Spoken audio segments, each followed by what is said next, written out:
Feature ഫിലിമിലേക്ക് പ്രിയ അഞ്ജലി റോയ്.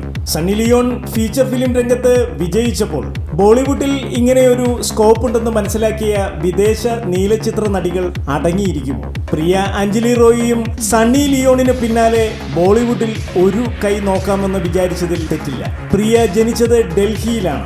2ാം വയസ്സിൽ പ്രിയയെ ഒരു അമേരിക്കൻ ദമ്പതിമാർ ദത്തെടുക്കുകയുണ്ടായി. തുടർന്ന് അമേരിക്കയിൽ കുടിയേറുകയും ചെയ്തു. അവിടെ മിനിസോട്ട സിറ്റിയിൽ പാറിപ്പറന്നു ജീവിക്കുകയായിരുന്നു ഈ പെൺകുട്ടി. മാർക്കറ്റിംഗിൽ ഗ്രാജുവേറ്റ് പഠനത്തിനു ശേഷം പ്രിയ ഫാഷൻ രംഗത്തേക്കും തുടർന്ന് ഗ്ലാമർ രംഗത്തേക്കും അങ്ങനെ സണ്ണി ലിയോണിനെ പോലെ പോൺ ആർട്ടിസ്റ്റായി ക്യാഷ് സമ്പാദിക്കുകയുമായിരുന്നു. സണ്ണിയേക്കാൾ ശരീരഘടനയും മാദകത്വവും പ്രിയയ്ക്ക് കൂടുതലായിരുന്നു. അങ്ങനെ ചില ഹോളിവുഡ് സിനിമകളിൽ തന്റെ ശരീര സൗന്ദര്യം പ്രകടിപ്പിക്കുകയും ഇപ്പോൾ പ്രിയ ബോളിവുഡിൽ സണ്ണിക്ക് പിന്നാലെ എത്തിയിരിക്കുകയുമാണ്. കൂടാതെ ചില ഹിന്ദി സംവിധായകരുമായി കമ്പനി അടിച്ച് ഹിന്ദി പ്രൊജക്ടുകൾ സംഘടിപ്പിക്കാനുള്ള ശ്രമത്തിലുമാണ് പ്രിയ അഞ്ജലി റോയ്.